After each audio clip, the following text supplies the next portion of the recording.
Hey everyone, Stephanie here, coffee drinker, book lover, and reviewer of many things, and today I have a book review for you! I was so excited.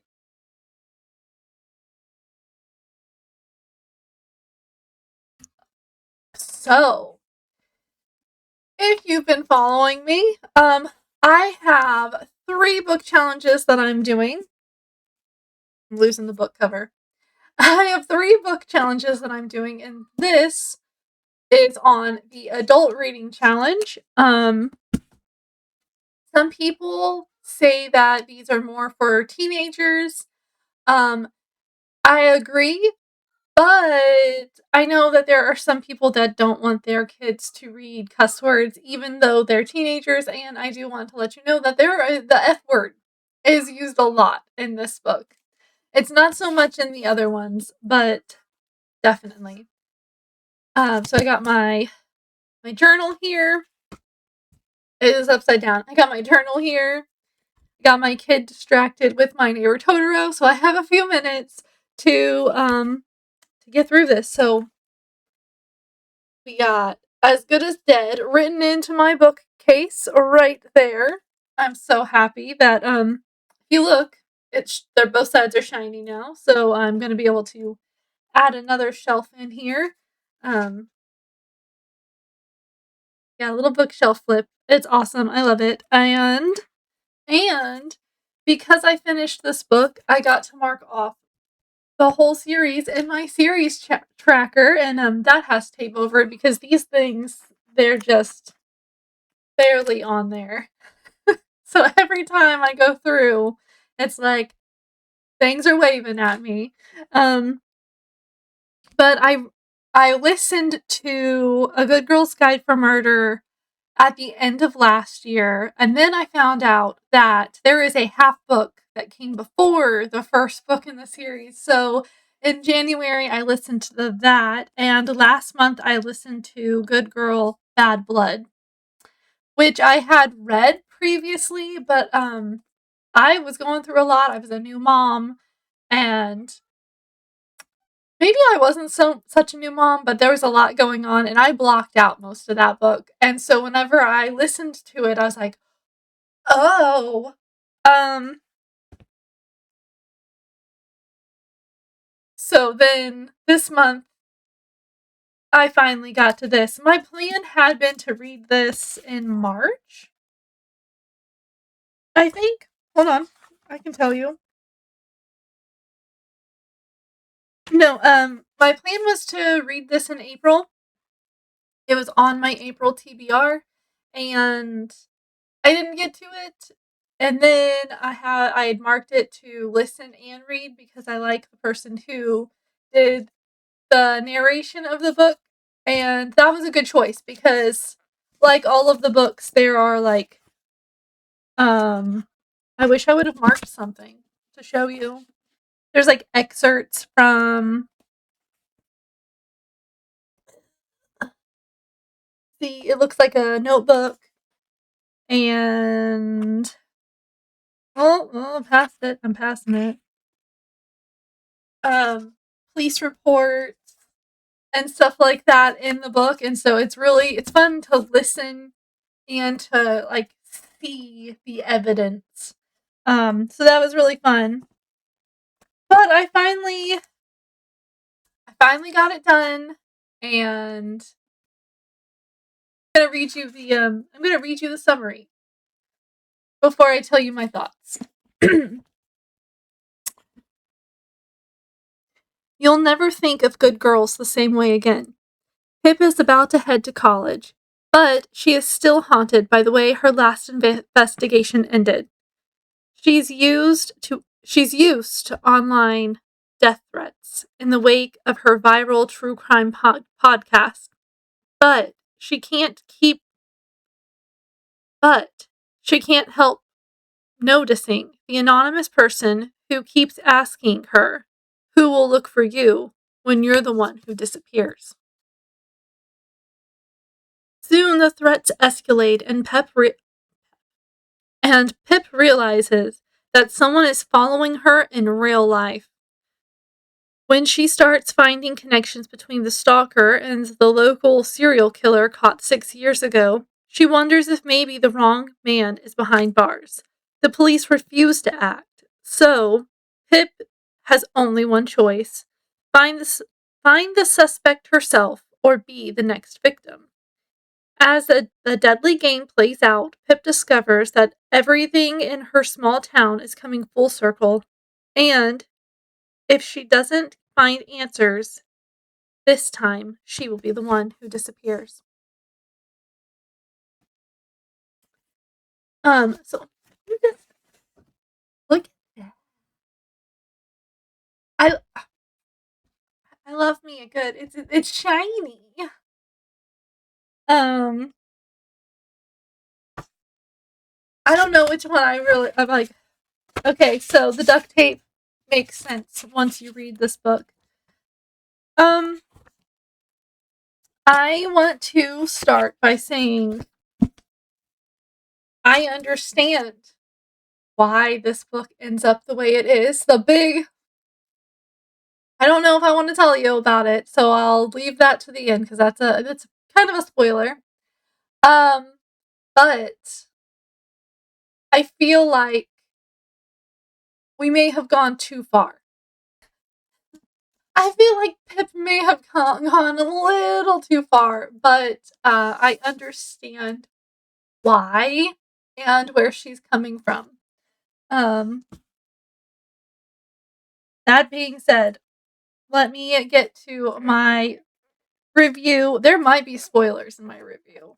I'm not positive because I pretty much just write. I sometimes whenever I'm done with a book, I wanted to write more. There was so much more I could have said. Um, I don't know. Yeah, there is spoilers in my review. So, I will do my best not to spoil what happened, and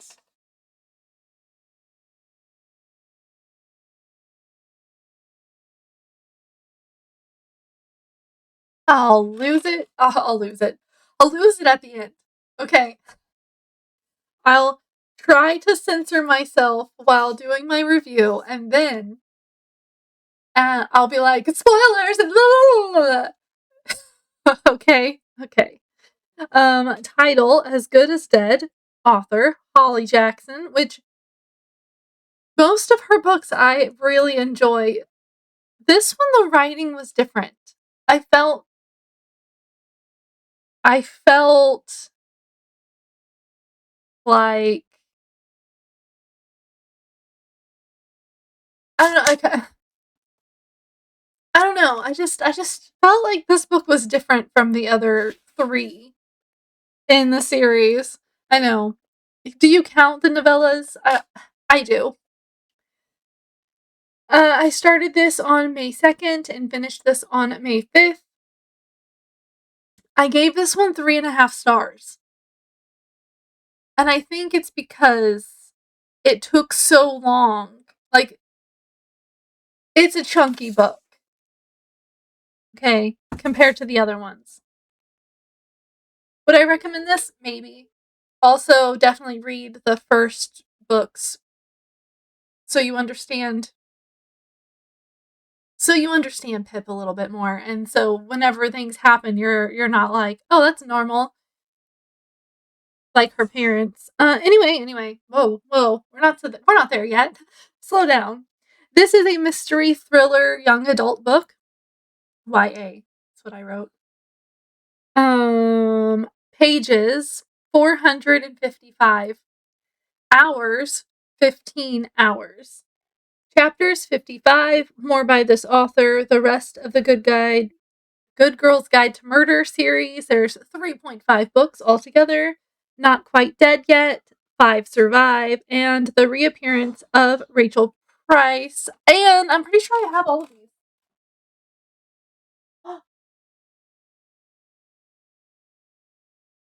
I do not have all of these. I'm missing one. I do not have Not Quite Dead Yet, but I think, isn't it on my reading challenge? Wait a minute. It is not.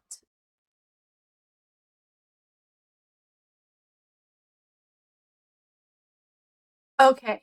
Okay, I was about to say, do I not have this one? I don't have this one. I remember what it looks like though. It's blue and red, I believe. Anyway, um, Not Quite Dead. I don't have, anyway, I have the other ones. I don't have the half book, the little novella. I listened to that one. I do want it though. My favorite character, all of her friends. All of her friends, they immediately know something is wrong. And I was like, yeah. While her parents didn't. And that's one of my problems. We'll come to it. Don't worry. We'll come to it. Um, my favorite quote. There was a few quotes that or a few lines in the book that I was like, oh, that's quote worthy. But this one made me kind of giggle. Her dad killed your boyfriend's older brother and kept a girl in his attic for 5 years, Kara said quickly, with a glance back at Naomi. You have yourself 2 experts in acting normal. And even though she says that, Kara still has problems acting normal. Uh, okay. Now, I'm gonna read you my review. Also,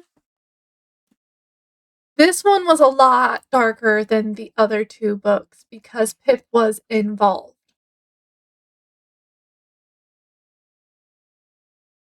I can't tell you how she was involved because that will give it away.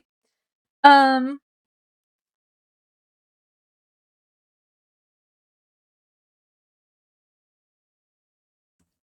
okay, let's see how much of this I can read to you. I did not enjoy some of this book. Pip struggles. Pip struggles with PTSD, and after the doctors took her off meds to help keep her anxiety at bay, even though she was telling them she wasn't ready and all of that, she turned to the town's drug dealer. Uh, the one he was in the last book. I think I don't think we learned his name in the first book, but technically he was in the first book by association. um so I didn't like that she went down that path, and I wish she would have just told her parents what was happening and asked for a different doctor or a different therapist. She had a stalker, and when she took all of the evidence that she compiled to the police, they didn't even look at it. What is wrong with them?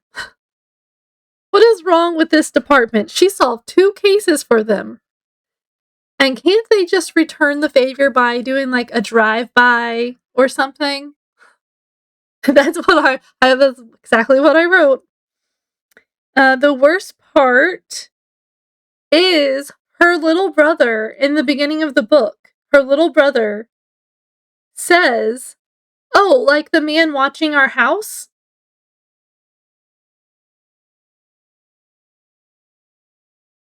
No one took him serious. Even Pip didn't take him serious. Ravi didn't take him serious. They're like, there's no one watching the house.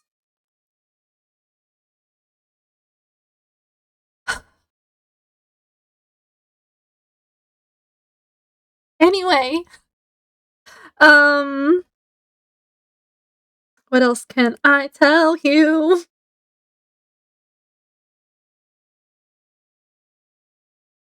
Something happens that was very intense. And if she wasn't struggling and worrying. In the past, she totally would not have been surprised about who the serial killer actually was. She meets the serial killer, but she, after all the evidence that she has on it, she doesn't put the clues together properly because of everything that's going on and the lack of sleep, because the only way she can sleep is if she takes a pill. And she's trying not to be that kind of person.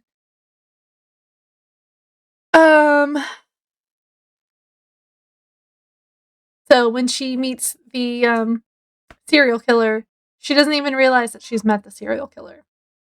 And I was like, oh my gosh, he's right there. Two times. Two times. Um, uh-huh. Um, mm, mm, mm, mm, mm. Anyway, the fact that she went back, I can't read the rest of that sentence. I can tell you, Pip snaps. Pip snaps. Like, snaps. The police aren't helping her.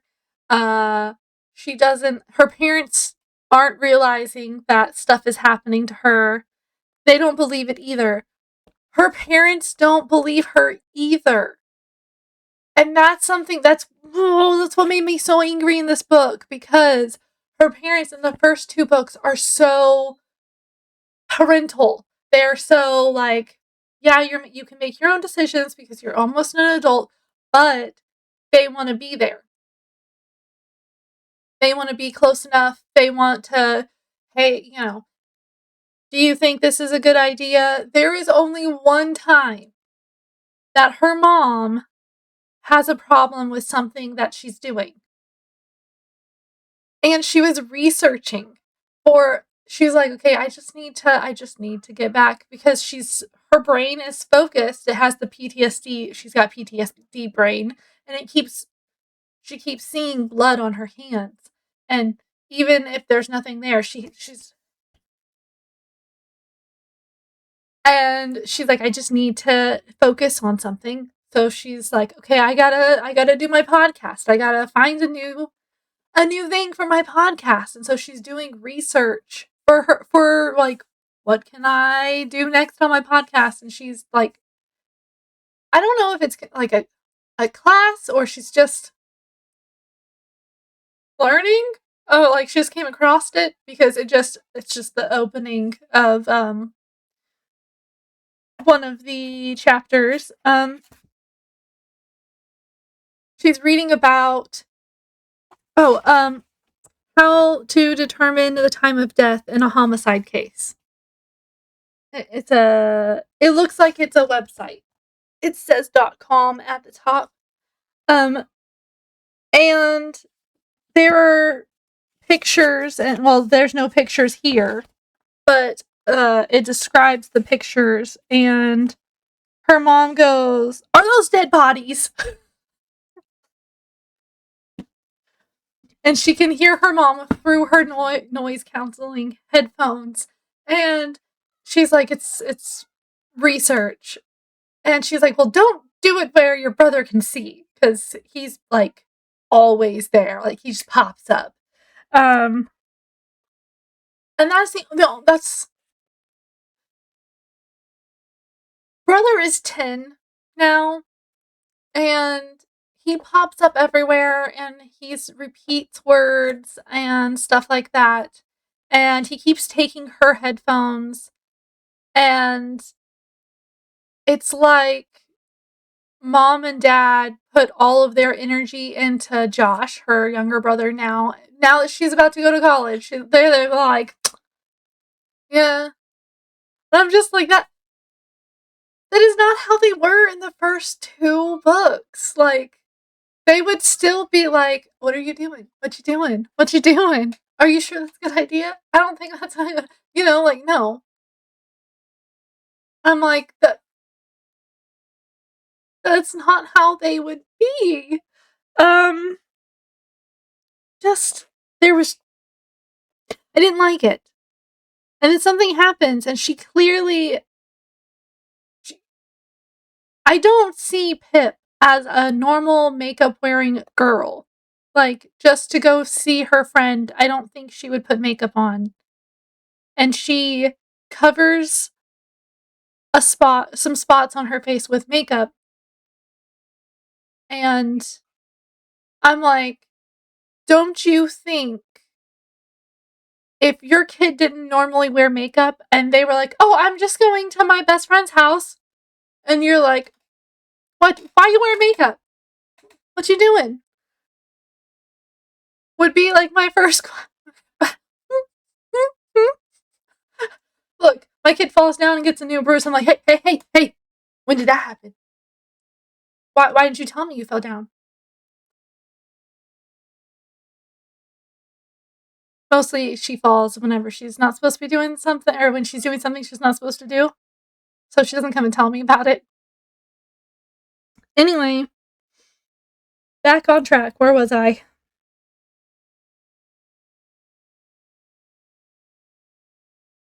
Anyway, she snaps.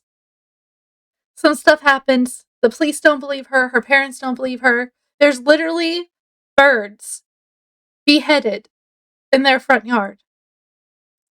And her mom's like, "Oh, well, it's just the neighbor's cat." That's a clean beheading, ma'am. A cat can't do that. And then, there are chalk stick figures getting closer and closer to the house without heads. They don't have heads. Oh, it's just the neighbor's kids. Since when do neighbor's kids color in your driveway if they don't know you? Just anyway, I don't think I can tell you anything else that I wrote.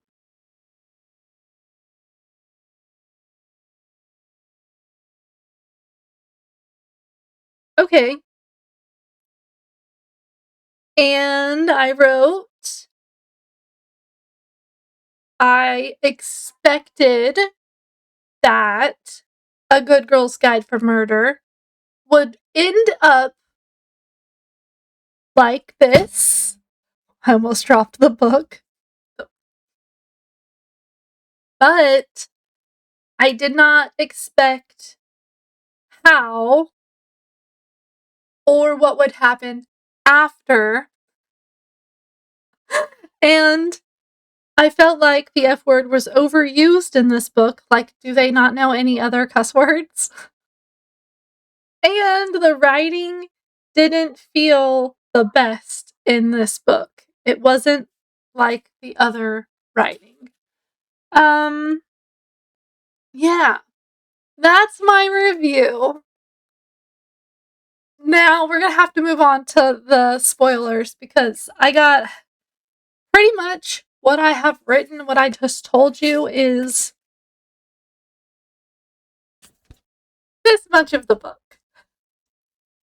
The rest of this. Oh no, not even that much. Hold on. Ah, yes. This much of the book. Okay.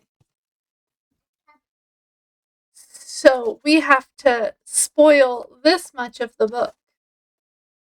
But one of the things the reason why this book is so long is because it's repetitive, and I think that it's repetitive because of the PTSD that she has. And I get it. I do. But sometimes it's like, okay, I get it. Um,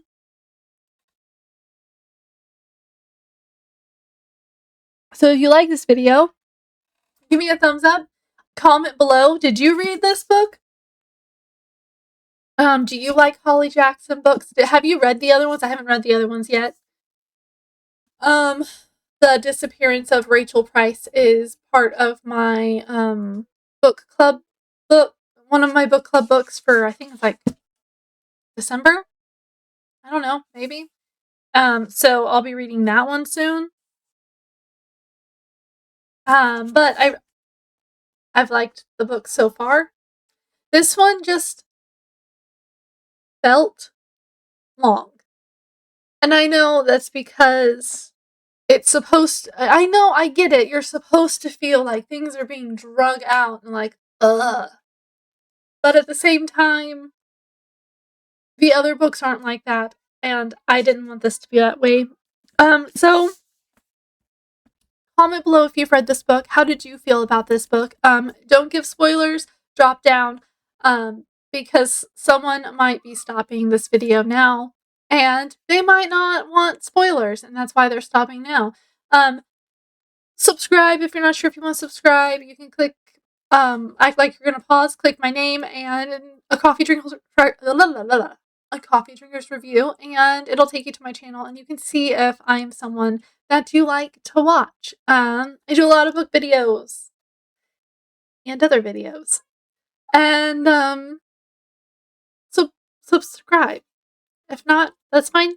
And share this video because sharing is caring, and someone might want to know a little bit about this book. Now, if you don't want spoilers, please leave, because I need to spoil. Okay. I've given you time to leave. Pip gets kidnapped by the duct-taped killer. Duct-taped killer.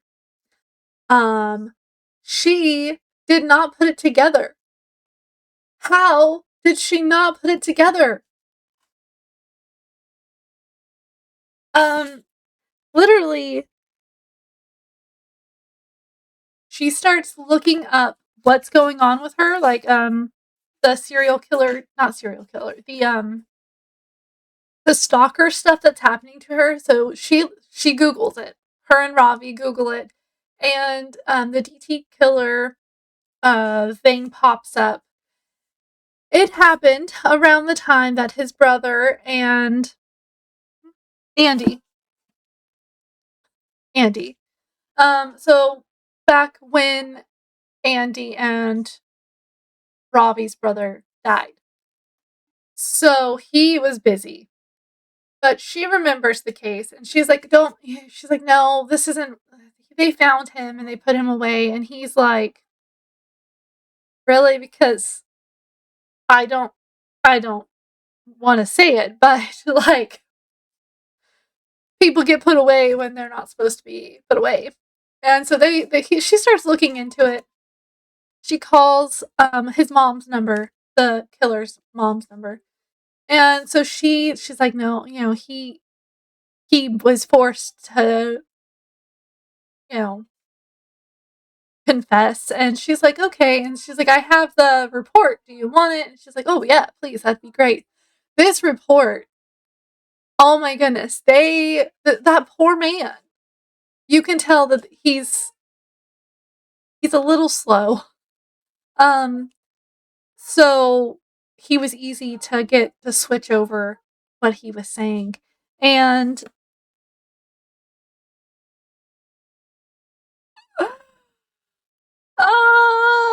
so she starts talking to, she talks to one of the girls that was killed's sister. She starts asking her questions, and she's like, oh yeah, that's because, I was friends with it, or I knew Andy. And she's like, wait, what? She's like, yeah, Andy Bell. The company that the DT killer is from was her dad's company, but after my sister died, we started talking because we both have sisters. What? What? Right then, I was like, it's Andy Bell's dad. It's what's his name? It's Andy Bell's dad. And so she goes digging, and she finds out that Andy had a second email account, like some teens do. Max Hastings. And she gets into the account, and she sees a draft of something that Andy had typed up about this killer. And she was like, I can't even send this until I can get me and my sister away because he's practically one of the police.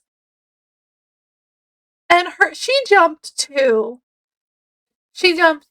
Daniel Da Silva. I feel like she just has it out for this man. In every book, he he has been a suspect. Including this one. So she's like, he was always having dinner at their house, and he was on, he was training to be part of the police force.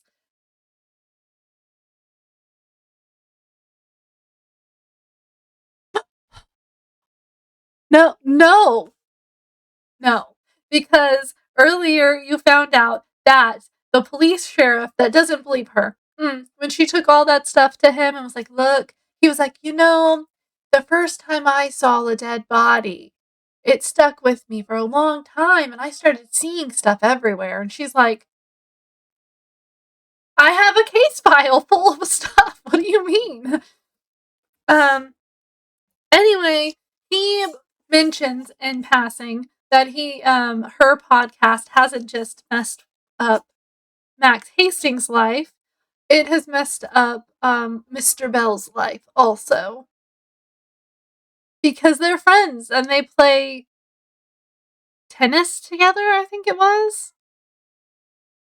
I was like, I would have thought they played golf. Anyway, and then you talk to the police officer, or the sheriff at the time, but he's retired now, that caught the DT killer. And he talks about how Daniel, well, he won't give the name, a young guy, is what he says. A young new police officer asks a bunch of questions about the DT killer.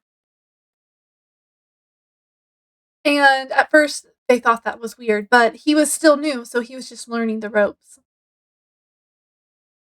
No, he was gathering information for his almost father-like figure, who kind of forced him to be part of the force so that he could get information. Anyway, so I figured that out. And then they do, Pip has a reverse phone call thingy on her phone. And so the DT killer calls her and doesn't say anything because he's just trying to, psych her out. And she reverses the call and she's like, ha, got you. And she's like thinking it's Daniel Da Silva, and she's like, blah, blah, blah, blah. She's like running her mouth. And then, oh no, she answers it and she runs her mouth, and that person hangs up on her and she calls back. And the ringing is coming from behind her.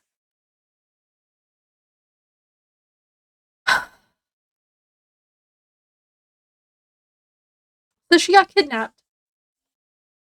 And of course, she doesn't have her phone. And can you guess what the serial killer took from her? As you know, serial killers take things. And in this case, he has taken a purple hairbrush, which he gave to his daughter, some earrings, I believe a necklace. There was some other, there's a few things that he had been taking from people and giving them to his family. So they were wearing dead people's stuff. Gross. And I figured that part out too, because there's descriptions of the pictures that Pip is looking at whenever she goes through Andy's old case file, because she's trying to figure things out. And I was like,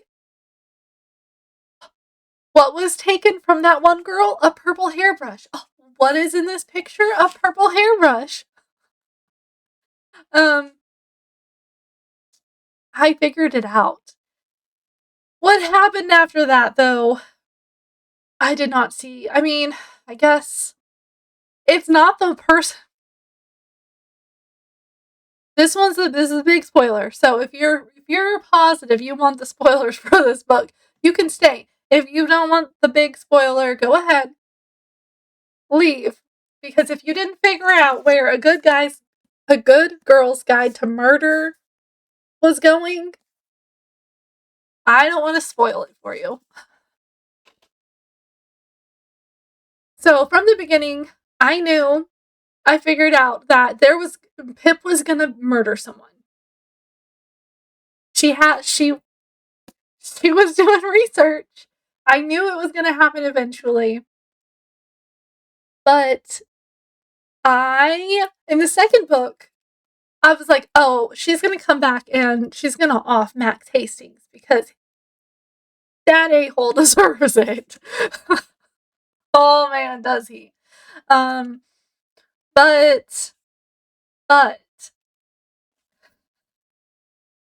in this book, Max Hastings, he is suing her. He is suing her because she didn't care what the outcome of the trial was. She believed that Max Hastings was a rapist. And that he deserves worse. And then in the second book, at the end of the second book, she painted that across his garage door. I was like, yeah, yeah, I agree. And we see in the second book, she starts sort of not being the good girl anymore. Things start to happen. She starts to kind of pick over. Just that she's not black and white anymore. There's some gray. And in this book, she's lying. She's lying. Did I mention that she lies a lot in this book? She is doing drugs. They're not okay. So it's just Xanax. She does get roofies, but it's just Xanax that she's getting from Luke. And Luke's not a bad guy. He's not as bad as he seems, I bet. And I bet, yeah, anyway, I kind of hope that he knows where those went, and I hope he's happy about it. Mr. Bell kidnaps her and duct tapes her up, and because he's the duct tape killer, because he would take away their senses except for the sense of smell so they could still breathe, and then he would leave, and then when he'd come back, he would murder them. It's not said how or what happens to the bodies. It just says that they are dead. And maybe strangulation is a possibility. Well, he takes her to one of his buildings, the one in the middle of nowhere. Green Clean, I think is what it was called. And they talk for a few minutes. He pretty much is exactly how you think he's going to be towards female in general. You know he's not a good guy back in the first book, okay? Because the way he treats his daughters and his wife. You find out that he is Barney's killer. Mhm. Yeah, because he saw, Becca with Pip's dog, thought that she got a dog without asking permission, which he didn't even live there, so she didn't need his permission. And, she released the dog and was like, "Go back home." And then "Here, puppy, puppy." He tells Pip this, and she's just, that's what made her snap, I think. It wasn't the fact that he kidnapped her. You killed my dog. Anyway, so in DT fashion, he leaves her after he duct tapes her face up, and she's her hands are duct taped behind her to a shelf, and she gets out. She makes a mess. Okay, and she escapes. She gets the tape off of her face after getting it off of her wrists and legs, and she climbs out a window. She breaks the window with a hammer because all the doors are locked from the outside. She got away. She's walking. She's walking. She drops the hammer. She keeps going. She hears his car come back. Didn't gone that far. And she starts thinking of everything that she would say and how it would be said back to her. And she's right. She's right. If she was to go to the police and be like, he kidnapped me and he is the duct tape killer, what she tells Rob, she gets in. Anyway, um, so she turns around and as soon as she sees the hammer, she's like, I know what I gotta do. She sneaks up behind him and takes him out. And then when she comes to after her episode, which we knew that something big was going to happen because she had a vision that she attacked Max Hastings and threw him in front of a car. I kind of wish that would have happened, but then she would have gotten in trouble because he was purposefully um, going on her running route uh, every day. Anyway, but she takes out Mr. Bell, and then she starts panicking, and she calls Ravi from the burner phone that Mr. Bell kept calling her. And Ravi shows up, and he's like, it's okay. I'll take you to the police. Well, we'll get everything situated. She's like, no. And he's like, what?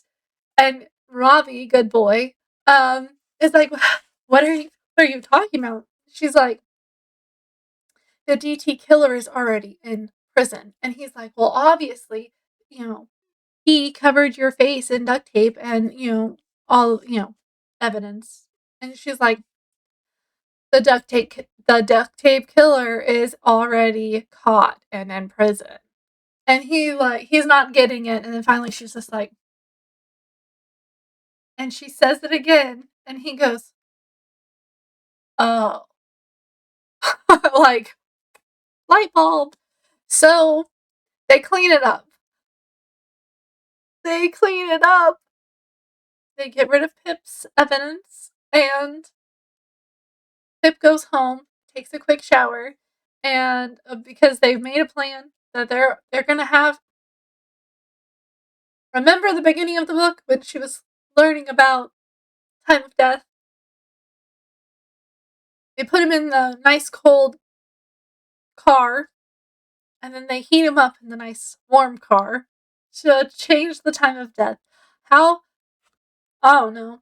But they do it, and then they go their separate ways, and before she gets her alibi situated, she goes to Nat and Connor and the one that was missing in the last book, I can't remember his name right now. Jamie? Jamie.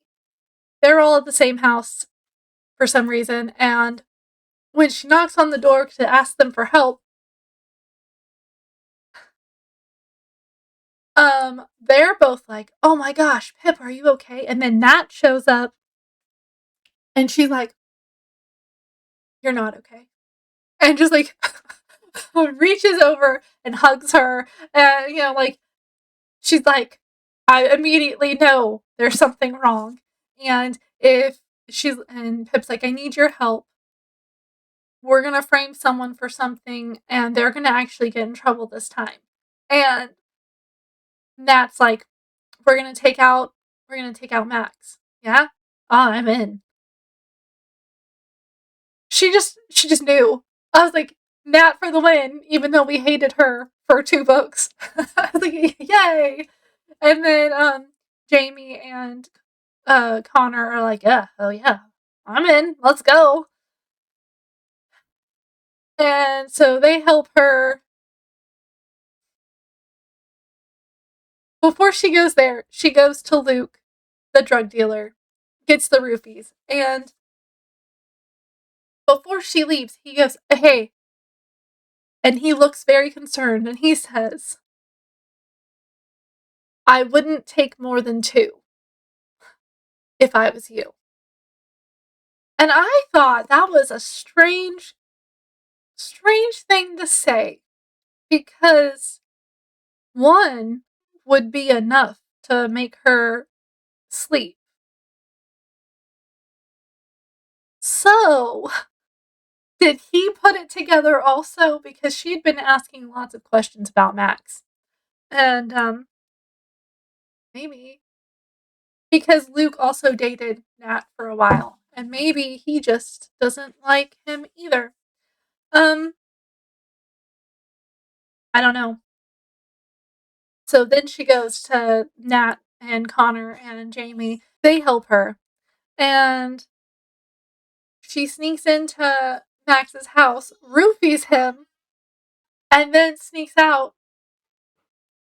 First off, he left the back door unlocked. What? Maybe he thought he was safe. Anyway, and she takes his phone and some of his his shoes, a hat, some sweater, and then she goes to Kara's house. Oh, she puts all of them in a baggie, obviously, to not contaminate them.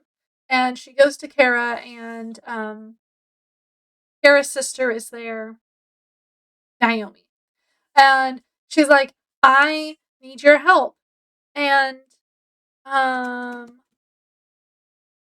and Kara is immediately like, "What's wrong? What happened? Are you okay? You look hurt." Like, concern central. And then Naomi comes over, and she's also like, "Oh, you're not okay. Something happened." And she's like, "I can't tell you what happened, but I need your help so that I don't get in trouble. And you won't get in trouble because you're going to be just my alibi. And I'm not going to tell you anything, so you're not going to know." And Kara's like, "Well, I don't know." And Naomi's like, "We're in." And Naomi's like, "Yes, we are here." And she's like, "Okay, what do you need us to do?" We just need food. McDonald's. Let's go eat." And so she makes sure they go to a McDonald's that has one of the camera, like it's coming off the freeway, so it has the camera, and she parks right underneath another camera, and she makes sure she pays card so that there's a thing, and they take lots of pictures, and then she throws up because she didn't want food, like after everything that's happened. I wouldn't want food either. Um and all of that stuff. And it's funny because Naomi is playing it cool. She's like, "Yeah, yeah, blah, blah, blah." And Kara keeps going, are you sure you're okay? Like, what's wrong with did you get hurt? But why you have a scratch on your face? Like, tell me what happened. And Naomi's just like, "Hey, can you go get us some straws? hey, can you go get some napkins? Like, because Kara is too caring, I guess. Um, but they help her. And the worst part of this whole entire book is after all of that, Pip breaks up with Ravi and is like, like stretches, not sentence herself. She isolates herself from her family and her best friends and everyone who helped her because of one thing that was said. After Max Hastings is taken in, and she's there, she's about to, she's not sure, but she's got all of the stuff on the DT killer, and she's like, I'm gonna just give him this stuff, and then he can do whatever he wants with it. Because they don't believe anything I say. And Max Hastings is under arrest. He's yelling, I'm telling you, it's a mistake. And then he spots her, like he's in the middle of yelling about how, it wasn't him and he didn't do it. And I don't know how you got this stuff. And, I don't know where this came from and all that stuff. And he sees her. And she's like, oh, this wasn't in the plan. And his eyes get wide, and Hawkins, the sheriff, doesn't know, and he gets away, and he goes running, and he collides with Pip, slams her against the wall. His cupped hands are around her neck, shoving her back into the building. Her head hits the wall. Blah blah blah blah blah blah blah. He's yelling in her face, "You did this! You did this somehow!" And she doesn't even fight. Her hands were free, but she didn't push him away. Her eyes flash back, and quietly she whispers, so only Max could hear, "You're lucky I didn't put you in the ground too." Anyway, he's still roaring like an animal. He's calling her names and stuff, and they get him inside.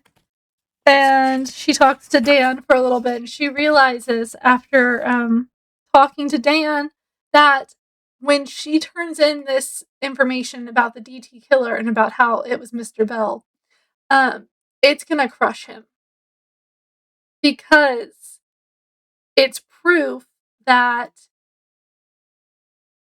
he was groomed, if you will, to become a police officer and do the dirty work and keep tabs, And she's like, I don't like that. But after Daniel goes in, Hawkins comes back out, and he's making sure Pip's okay. And do you need me to call, medical services and all that stuff?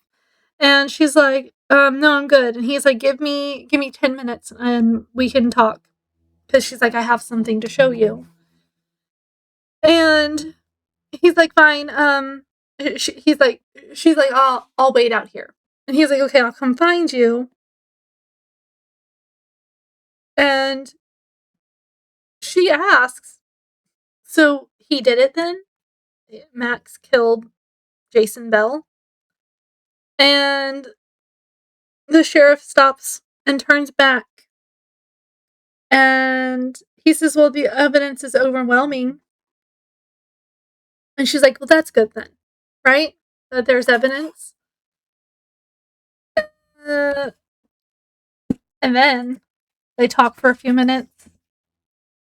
And he says, I suppose if you were ever involved in anything like this, you'd know exactly how to get away with it. And because of that line, Pip is like, oh God, he knows. And she starts panicking, and there's this back and forth like, oh, I'm going to tell.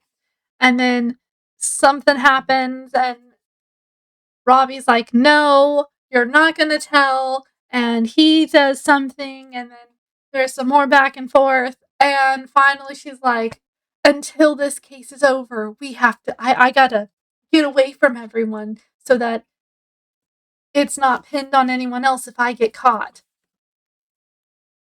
You serious? Anyway, so then she's in college, and it's like, day 89, day whatever, and you can't read that, can you? 1 year, 7 months, and 28 days later. That's 694 days? Oh, day 694. That's what it says. Sorry. We find out what happens, and we find out the verdict. And then Robbie, you end with Robbie texting her, hey, remember me? So, Holly Jackson, if you ever see this, I need a happily ever after book with just Robbie and Pip, and I want her friend group to be there. That's all I'm saying. I want them to have a little picnic in the middle of nowhere and talk about this book. Because that would be nice. Maybe a little, maybe a 3.5. Yeah, like a little novella. Holly Jackson's never going to see this. But that would be so nice. Like to have like a little, unless you're going to continue the series. And that would be cool too. I would definitely pick up another book about a good girl's guide to murder. Maybe Pip is in therapy now. And I don't know, something. Because the way that this book ended just wasn't satisfying. Just didn't, you know, like she's been through so much, and we see her in college and she's still kind of struggling. But we don't have a good ending. I didn't think the ending was good. Anyway, that's all I have to talk about. I just needed everyone to know that I finally finished this book. This is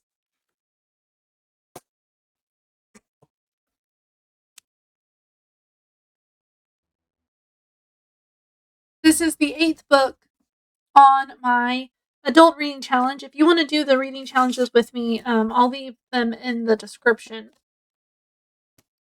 Yeah.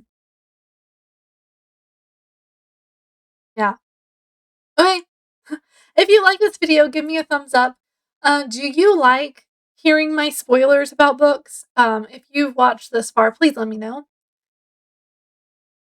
I know some people don't like the spoilers, and that's why I try to wait until the end so that people can watch up until I start spoiling, and then they can leave. So yeah. Comment below, have you read this series? And would you let your teenager read this series? Because I know that there are some people that are like, oh yeah, my teenager loves these. And then I would have loved these. I'm just saying. These would have been so cool. I mean, the technology wasn't really like there when I was a teenager. But this would have been a really cool concept. Yeah. And it would have been I would have read it. But that was a different time, a different age. I'm into conspiracy theorist murder thingies, so you know. And I can't wait for the TV show. Oh, the second season comes out in about 10 days, and I'm so excited. So excited. Have you seen the TV show? I'm gonna rewatch the first season, um, later this week and be ready for the second season, because it is slightly different. Okay, also, um, watch it by yourself before you watch it with your kids, because, if I remember correctly, there's a part, one of the parts that they changed in the TV show. In the first book, she goes to one of the parties, and it's at a house. Um, in the TV show, it's in a cave, and there are people in the background really, really intensely into each other. And I was like, oh, you don't see that in the book, but I mean, it's a party, so you would see that, right? Um, just keep that in mind. I don't know how old your kids are. I wouldn't let my kid watch it. Uh, although she probably heard some of the other two books. This book, I started out listening to it where she could hear it, and then I was like, "Oh, this is gonna be," and I got my headphones. I was like, "Yeah, okay." Yeah. I mean, my kid's 5, so, you know. And that is that. I'm excited for the TV show. I can't wait. And I hope it's as good as the books are. Maybe for their own reasons. Um, anyway, I forgot where I was going. Subscribe if you're not sure if you want to subscribe. You can click my face bubble or click my name, Coffee Drinkers Review, and go check out my other videos. I do a lot of book reviews. I do places, things. I recently did a dinosaur video. It came out at the wrong time. I don't know what happened. 2 videos came out on the same day, and I was like, wait, what? I'm pretty sure that's not how I put them in, but I guess I was wrong. So, you know, and share this video because sharing is caring. And like I said earlier, someone might want to know if this is a book for them. This one was the darkest of all 3 books. 3.5 books if you count the novella. And that is all I have to talk about. So I will see you on my next video. I'm gonna drink this, edit this video, do some dishes, and then listen to, what am I listening to? How to Survive a Murder. Yeah. I'm gonna finish listening to How to Survive a Murder, and then I'm gonna listen to I Found You by Lisa Jewell, and that will probably be my next video because, yeah. I'm also physically reading Kiki's Delivery Service with my kid, and uh, oh my god, what's it called? Designs to Die For by Jan Fields. I'm physically reading that. That is my adult physical read. I mean, you know, it's not like an adult book. Although I'm only like a chapter in. So anyway, that is what I've been doing, and I will see you on my next video. Bye.